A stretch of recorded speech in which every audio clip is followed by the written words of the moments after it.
tips for managing and preventing stress, a guide for emergency response and public safety workers. Engaging in response efforts in the wake of a traumatic event is inevitably stressful for those involved in the emergency response. While the work is personally rewarding and challenging, it also has the potential for affecting responders in harmful ways. The long hours, breadth of needs and demands, ambiguous roles, and exposure to human suffering can adversely affect even the most experienced professional. Too often, the stress experienced by responders is addressed as an afterthought. With a little effort, however, steps can be taken to minimize the effects of stress. Stress prevention and management should be addressed in two critical contexts: the organization and the individual.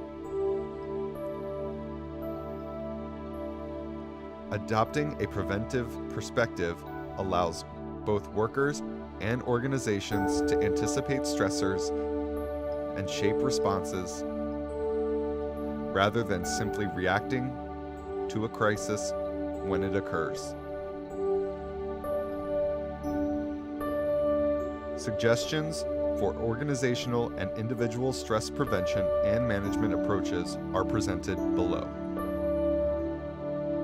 Organizational approaches for stress prevention and management. 1. Provide effective management structure and leadership. Elements include clear chain of command and reporting relationships, available and accessible supervisors, disaster orientation for all workers, shifts of no longer than 12 hours, followed by 12 hours off, briefings at the beginning of shifts as workers enter the operation. Shifts should overlap so that outgoing workers brief incoming workers.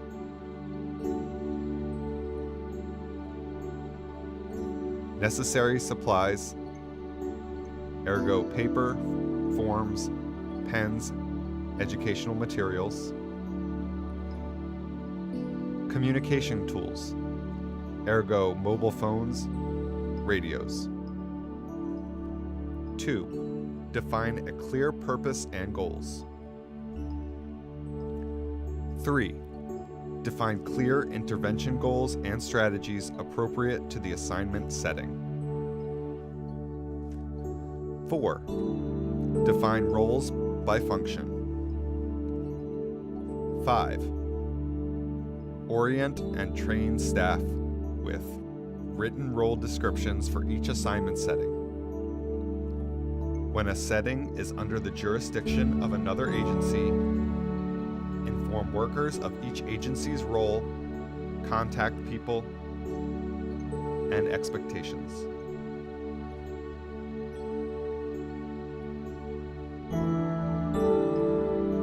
Six, nurture team support. 7. Create a buddy system to support and monitor stress reactions. Promote a positive atmosphere of support and tolerance with frequent praise. 8. Develop a plan for stress management. For example, assess workers functioning regularly. Rotate workers among low, mid, and high stress tasks.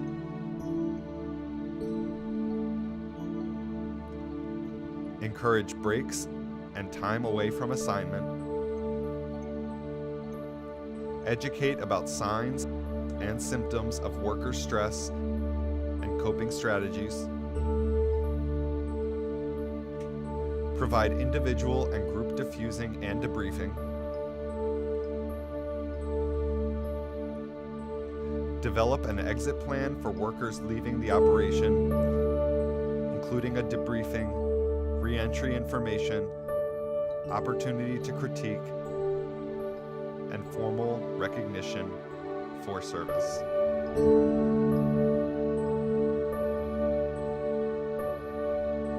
Individual approaches for stress prevention and management.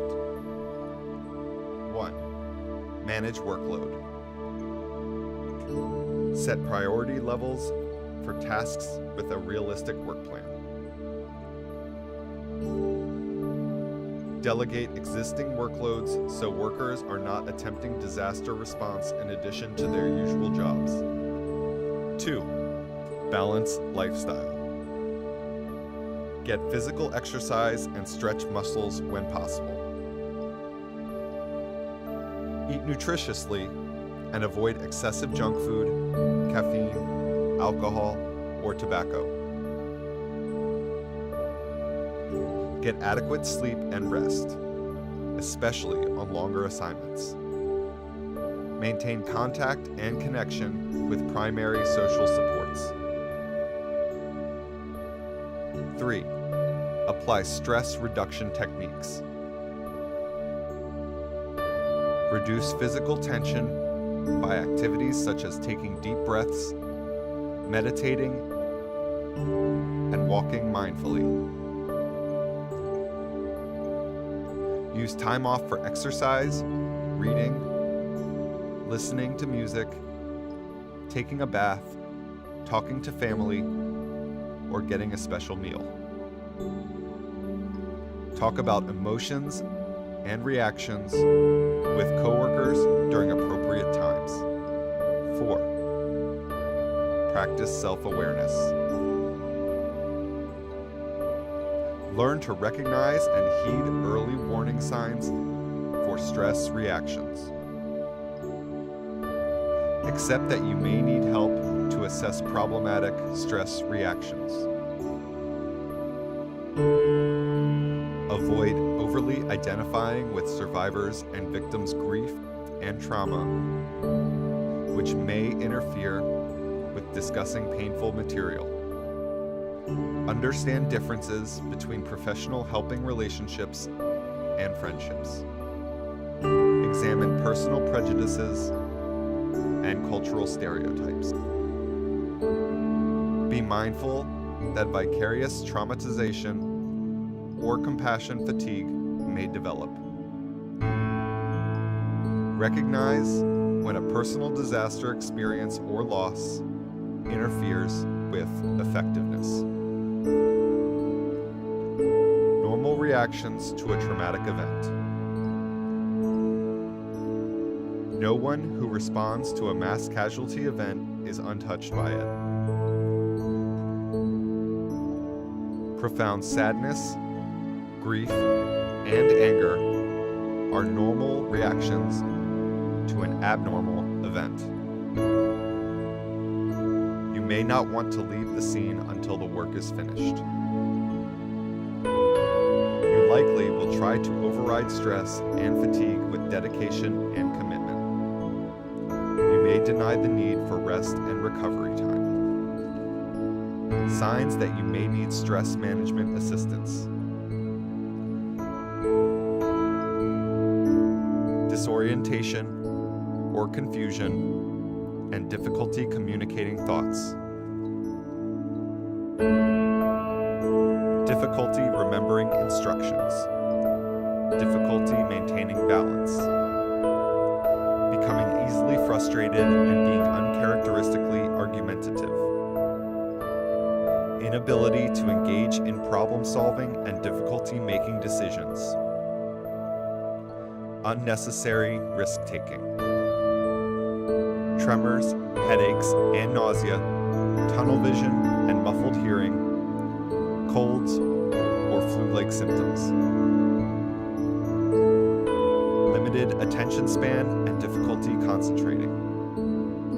Loss of objectivity. Inability to relax when off duty. Refusal to follow orders or to leave the scene. increased use of drugs or alcohol, unusual clumsiness. Ways to help manage your stress. Limit on-duty work hours to no more than 12 hours per day. Rotate work from high stress to lower stress functions. Rotate work from the scene to routine assignments as practicable. Use counseling assistance programs available through your agency. Drink plenty of water and eat healthy snacks such as fresh fruit, whole grain breads, and other energy foods. Take frequent, brief breaks from the scene as practicable.